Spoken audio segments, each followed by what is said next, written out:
Hey everyone, welcome to CLAT point and let's start आज का the Hindu news discussion. चलिए शुरुआत करते हैं हमारे आज के द हिंदू न्यूज डिस्कशन की।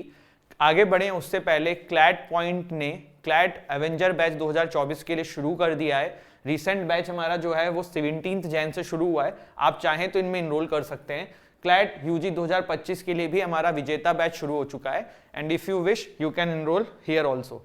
डिस्क्रिप्शन से हमारी एप्लीकेशन डाउनलोड करनी है, डेमो क्लासेस अवेलेबल हैं, वहीं से इनरोलमेंट भी हो जाएगा। टीम का कॉन्टैक्ट नंबर भी है जहां पे कॉन्टैक्ट करके आप ज्यादा जानकारी ले सकते हैं इस कोर्स के बारे में। ठीक है, चलिए तो देखिए सबसे पहला आर्टिकल जो है वो बात करता है Sutlej Yamuna canal dispute. Haryana government tells supreme court that bilateral talk करो विद पंजाब हैव फेल्ड। मतलब हुआ क्या है मैं बता देता हूं आपको। देखो बहुत इंपॉर्टेंट ये न्यूज है और बहुत डिटेल में इसको हम समझेंगे। मामला क्या है, पहले कंटेक्स्ट पे बाद में जाएंगे, पहले थोड़ा सा हिस्ट्री जानते हैं कि ये मैटर कब का है और क्या यहाँ पे कहानी चल रही है। तो देखिए कंटेक्स्ट ये है कि हरियाणा एंड पंजाब के बीच में सतलज यमुना लिंक, जिसको शॉर्ट में SYL बोलते हैं, इसको लेके काफी लंबे समय से बवाल चल रहा है, जिसके चलते हुए यूनियन मिनिस्ट्री, हरियाणा गवर्नमेंट और पंजाब गवर्नमेंट के बीच में एक मीटिंग हुई थी कि इसके बातचीत करके इसको सॉर्ट आउट कर दिया जाए। लेकिन ये जो पूरी मीटिंग थी ये किसी अंजाम पे नहीं पहुंच पाई और ये जैसे पहले से चला आ रहा है वहीं पे आके सारी चीजें अटक गई। पहले ना थोड़ा इतिहास समझते हैं इस पूरे मैटर का। देखो जो सतलज यमुना लिंक है ये एक 211 किलोमीटर का कैनाल है। कितने का? 211 किलोमीटर का कैनाल बनने की बात करी गई है, जो कि सतलज रिवर पंजाब से यमुना रिवर हरियाणा को मिलाएगा।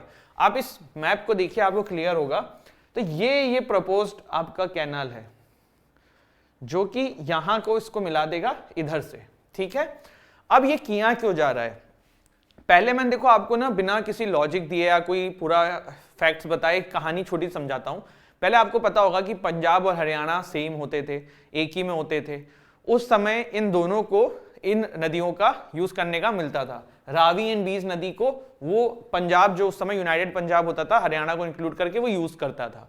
लेकिन प्रॉब्लम क्या हुई, जब ये डिवाइड हो गए तो हरियाणा ने ये बोला कि रावी और बीज नदी जो है इसका पानी अब हमें तो नहीं मिल रहा है, पहले तो हम यूज करते थे, तो हमें वो पानी चाहिए। उसी को लेके ये पूरी कॉन्ट्रोवर्सी जो है ना गाइस ये क्रिएट हुई थी। ठीक है, the water of Ravi and बीज रिवर, जो कि 15.85 मिलियन एकड़ फीट है। देखो MAF क्या है, ये रिवर्स की यूनिट है नापने की कितना होता है। And divided among Rajasthan 8 MF, undivided Punjab 7.2 MF and Jammu and Kashmir 0.6 MF। ये आपको एक आंकड़े बताए जा रहे हैं कि पहले किस तरीके से रावी एंड बीज नदी का पानी यूज किया जाता था। यहां पे आपने देखा कि अनडिवाइडेड पंजाब की बात हो रही है 7.2 MF। लेकिन अब क्या हुआ, अब पंजाब डिवाइड हो गया था, जिसके बाद हरियाणा ने ये कहा कि भैया हमें भी ये यूज करना है। तो ये वाटर डिस्प्यूट स्टार्ट हुआ 1966 में, when the Punjab reorganisation act divided Punjab into the states of Punjab and Haryana. Sutlej Yamuna link canal जो है ये 211 किलोमीटर लॉन्ग कैनाल, जो मैंने आपको भी मैप पे भी दिखाया है, ये प्रपोज किया गया, जिससे कि ये कहा गया कि सतलज एंड यमुना रिवर को लिंक किया जाए, जिससे कि सतलज जगह पे, जब यहां पे जो पानी आता है वो कहां से आता है, सतलज में, रावी एंड बीज, तो ये पानी जो है वो यमुना रिवर के थ्रू होते हुए हरियाणा में पहुंच जाए। लेकिन ये जो प्रॉब्लम है ना ये इतनी सिंपल नहीं थी, क्योंकि अब डिवाइड हो चुके हैं हरियाणा एंड पंजाब। अब क्या था, अब हरियाणा को पंजाब सरकार से रिक्वेस्ट करनी थी, और ये इकलौता ऐसा तो भारत के स्टेट नहीं है जहां पे रिवर को लेके फाइट है। हमने नीचे साउथ साइड में देखा है कितना बड़ा बड़ा वाटर डिस्प्यूट चल रहे हैं रिवर्स को लेके। तो उसी में से आप ये समझ सकते हो कि वाटर को लेके कोई भी स्टेट ना जल्दी कॉर्पोरेट करने को तैयार नहीं होती है। फिर हुआ क्या, 1980 के अंदर पंजाब सरकार जो है वो इस बात को मानती है कि ठीक है, हम जो है आपके लिए कैनाल बनाने के लिए तैयार हैं। पर देखो हुआ क्या कि हरियाणा को तो जल्दी थी कि यह कैनाल जल्द से जल्द बन के तैयार हो, तो हरियाणा ने ना इसके लिए बहुत फास्ट काम किया। लेकिन जो पंजाब है ना, उन्होंने अपने साइड में कैनाल का निर्माण प्रॉपर नहीं किया, और 1982 में शिमारी अकाली दल जो है उन्होंने इसको अपोज किया, उन्होंने कहा कि भैया हम ये नहीं बनने देंगे, जिसको लेके काफी सारा प्रोटेस्ट हुआ। फिर देखिए क्या हुआ, उस समय इंदिरा गांधी जी थी, आपको पता है, तो उन्होंने कोशिश करके बातचीत सॉल्व करने की कोशिश करी, फिर उनका असैसिनेशन हुआ, बहुत सारी देश में हालत खराब हो रही थी, तो चीजें जो है सारी मतलब ठंडे बस्ते में चली गई। 1985 में प्राइम मिनिस्टर जो हैं उन्होंने श्रीमारी अकाली दल के साथ जो है एक एग्रीमेंट साइन किया। उस समय एक ट्रिब्यूनल बनाया गया, इराडी ट्रिब्यूनल, जिसको हेड किया गया उस समय के सुप्रीम कोर्ट के जज वी बालकृष्ण इरडी, उन्हीं के नाम से इसका ट्रिब्यूनल का नाम रखा गया इरडी, और इनसे कहा कि भैया आप डिसाइड करो। इस ट्रिब्यूनल ने क्या डिसाइड किया, इस ट्रिब्यूनल ने ये डिसाइड किया कि भैया दोनों को वाटर की जो कैपेसिटी जो दी जा रही है उसको और बढ़ा दिया जाए, पंजाब को 5 MAF बढ़ा दो और हरियाणा को 3.8 MAF बढ़ा दो, और इस तरीके से दोनों स्टेट तैयार हो जाएंगे और दोनों स्टेट फिर पानी ले लेंगे। लेकिन इस बात को पंजाब के द्वारा खारिज कर दिया गया, और ये जो है मामला और गंभीर हो गया जब एसएडी के चीफ 1985 में असैसिनेट कर दिए गए। 1990 में जो चीफ इंजीनियर थे इस पूरे प्रोजेक्ट के, उनको भी मार डाला गया। तो ये सारी चीजों की वजह से ये मैटर आप देख रहे हो कितना कॉम्प्लिकेटेड होता हुआ चला गया। फिर क्या हुआ, फिर देखिए हुआ ये कि 1996 में हरियाणा जो है ना वो सुप्रीम कोर्ट पहुंचा। उसने कहा कि भैया ये क्या हो रहा है, आप ये क्या कर रहे हो, हमें समझ में नहीं आ रहा। आप सुप्रीम कोर्ट पे गए हरियाणा, और उन्होंने बोला कि भाई ये हमारा अधिकार है और हमें ये रिवर का पानी नहीं यूज करने दिया जा रहा है। सुप्रीम कोर्ट ने पंजाब सरकार से कहा भैया आपका पानी देना पड़ेगा, आप कैनाल बनवाइए। फिर क्या हुआ, फिर 2002 के अंदर जो है ना वो सुप्रीम कोर्ट के इस आदेश को लेके आपकी पंजाब ना एक एक्ट लेके आती है, उसका नाम मुझे देखने दो एक बार। हाँ, Punjab assembly pass the Punjab termination of agreement act PTAA, जो 2002 का सुप्रीम कोर्ट का वर्डिक्ट आया ना उसके अगेंस्ट में। इसमें क्या कहा गया, इसमें पंजाब सरकार ने यह कहा कि भाई नेबरिंग स्टेट्स के साथ हमारे आज तक के जितने भी रिवर को लेके एग्रीमेंट हैं सब खारिज हो जाएंगे, जिससे कि फिर वो पंजाब और हरियाणा वाला जो एग्रीमेंट हुआ था बीज रावी नदी, ये जो पूरा कैनाल वाला, ये भी खारिज हो जाएगा। इसको लेके जो है मामला फिर कोर्ट में पहुंचा, सुप्रीम कोर्ट में फिर इसको चैलेंज किया गया, और फिर कोर्ट ने 2014 में, if I am not wrong, 2014 के अंदर, let me just check it, हाँ 2016 के अंदर सुप्रीम कोर्ट ने कहा कि ये जो एक्ट लाया गया था ये क्या है, इनवैलिड, ठीक है। और फिर पंजाब से कहा कि यार आपको जो है पानी देना पड़ेगा, किसको, हरियाणा को। लेकिन प्रॉब्लम क्या हुई, प्रॉब्लम ये हुई कि सुप्रीम कोर्ट ने ये भी कहा कि आप लोग जो है आपस में बातचीत करके सॉर्ट आउट करो, और 2020 में भी कोई डिसीजन नहीं निकला, और अभी फिर मीटिंग हुई थी, फिर कोई डिसीजन नहीं निकला। ये सारा मसला है। यहाँ पे देखिए जब ये एक्ट आया था ना, तो उस समय हमारे देश के प्रेसिडेंट थे एपीजे अब्दुल कलाम साहब, उन्होंने ये मैटर जो है सुप्रीम कोर्ट को रिफर किया था। उन्होंने कहा था आप देखिए क्या एक्ट लाया गया है, इस पूरे मैटर को सॉल्व करिए। तो तब से ये पूरा मैटर जो है आप देख रहे हो कॉम्प्लिकेटेड सिचुएशन में जा चुका है। अब आप ये कह रहे हो कि सर पंजाब क्यों नहीं दे रहा है पानी, दे देना, और हरियाणा भी क्यों पीछे पड़ा है। तो देखो दो कारण है।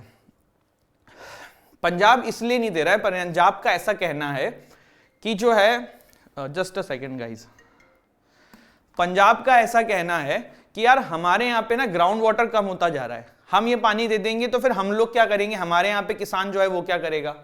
और हरियाणा का भी ये कहना है कि भाई ग्राउंड वाटर तो हमारे यहाँ भी कम हो रहा है, अब हमें ये पानी नहीं मिलेगा तो फिर कल को हम क्या करेंगे, और हम इतना ज़्यादा देश के फूड सप्लाई में योगदान देते हैं, क्योंकि हरियाणा आपको पता ही है काफ़ी ज़्यादा खेती के लिए भी मतलब उत्तरदायी है, इवन पंजाब भी है। तो दोनों ही स्टेट इसलिए वाटर को लेके बहुत ज़्यादा पॉजिटिव हैं, आप कह सकते हो। और ये पूरा मैटर है जो हमने पूरा डिटेल में डिस्कस किया, ठीक है। चलिए आगे बढ़ते हैं। We did not wait, did what was right to help Sri Lanka. हमारे जयशंकर साहब जी ने बोला है कि हमने श्रीलंका की मदद करने के लिए कुछ वेट नहीं किया, जो सही था वो हमने किया है। देखो श्रीलंका आपको पता है कि भाई अभी क्राइसिस में है, ठीक है। श्रीलंका जो है वो किस में है, क्राइसिस में है। लेकिन श्रीलंका क्राइसिस में क्यों है ये कैसे पता चला, मतलब आई होप आपको पता होगा, लेकिन जिनको नहीं पता है ना, आज मैं उनको बता देता हूं कि श्रीलंका की हालत इतनी खराब कैसे हुई, श्रीलंका इकोनॉमिकली इतना पीछे क्यों हो गया। तो चलिए कुछ कारण जानते हैं जिसकी वजह से श्रीलंका की ये हालत हुई। देखो सबसे पहले ना टूरिज्म। कोविड के बाद ना श्रीलंका के में टूरिज्म की बहुत कमी हो गई, क्योंकि श्रीलंका की इकोनॉमी का एक मेजर पोर्शन जो है ना वो टूरिज्म पर डिपेंडेंट था। लेकिन जब टूरिज्म नहीं हुआ तो उसकी वजह से उनको काफी सारी दिक्कत का सामना करने पड़ा। दूसरा जो एक इंपॉर्टेंट पॉइंट है वो डेट। आपने हबन टोटा पोर्ट के बारे में सुना होगा, मैं आपको सिंपल एक शब्द में बता देता हूं। श्रीलंका ने चाइना से बहुत ज्यादा पैसा उठाया हुआ है, बहुत ज्यादा, जिसको वो रिटर्न भी नहीं कर पा रहा है, बैंकरप्ट सा हो चुका है, अपना पोर्ट गिरवी दे चुका है। तो ये जो डेट की वजह से श्रीलंका की हालत ना बहुत ज्यादा खराब हो गई। तीसरे नंबर पे वहां की सरकार, इससे पहले जो राजपक्षा ब्रदर्स थे ना, आप वहां की पूरी गवर्नमेंट के जो टॉप पोस्ट होती हैं सभी में आप एक नाम देखते होंगे, सरनेम राजपक्षा लगा होगा। तो यही कारण है, मतलब करप्शन अलग लेवल का था, इनकम्पिटेंट सरकारें थी। चौथा जो कारण था ना वो था फॉरेक्स रिजर्व। फॉरेक्स रिजर्व क्या होता है? देखो, आप फॉरेन कंट्री से सामान जो खरीदते हो ना वो किस में खरीदते हो? वो उनको डॉलर देके उनसे लेते हो, और कोई हमसे सामान लेता है, कोई आपकी कंट्री से सामान लेता है तो भी वो आपको डॉलर में पे करता है। फॉरेक्स रिजर्व श्रीलंका का बहुत ज्यादा खत्म हो चुका था, मतलब इनके यहाँ इंपोर्ट ही इंपोर्ट था, एक्सपोर्ट कुछ था नहीं, इसकी वजह से फॉरेक्स रिजर्व भी खत्म हो चुका था। तो ये कुछ मेजर कारण थे। एक करप्शन, ठीक है, रेड टेपिज्म, सरकारें सारी ऐसी थी। तो कहने का मतलब है ये कुछ मेजर कारण थे जिसकी वजह से श्रीलंका को इस क्राइसिस का सामना करना पड़ा था, और इसी को श्रीलंका की इकोनॉमी जो बहुत ज़्यादा मात्रा में खराब हुई थी, यही उसके पीछे एक मेजर कारण जो है वो सामने आता है। ठीक है, तो अभी ये क्लियर है आप सभी को? एक बार फिर से हम जल्दी से रिवाइज करा देता हूँ यही वाला आर्टिकल। श्रीलंका में इकोनॉमी क्यों खराब हुई? सबसे पहला कारण था टूरिज्म, फिर हमने देखा हाई डेट, तीसरा हमने देखा वहाँ पे इनकम्पिटेंट सरकार थी, चौथा फॉरेक्स रिजर्व खत्म था, और पांचवा जो है वहाँ पे करप्शन हमने देखा कि बहुत ज़्यादा था। ठीक है, अब किसी को कुछ इतने में डाउट नहीं होना चाहिए। ठीक है, चलिए आगे बढ़ते हैं। Air India find 30 lakh pilot suspected. आपको मैंने कहानी बताई थी कि एक बंदा जो है उसने एक वुमेन पैसेंजर के ऊपर पी कर दिया था, तो उसी को लेके यहाँ पे ये फाइन लगाया गया है। ठीक है, कुछ इंटरनेशनल न्यूज हैं। Macron plan to increase defence spending by third for next 7 years. Folk rock pioneer David Crosby dies at 81 following long illness. Pakistan to buy oil gas from Russia for mutual economic benefit. Tibet avalanche toll rises to 20 years as 1000 rescuers join search effort. ठीक है, आज का last article है, Xi Jinping speaks to troops along India China border.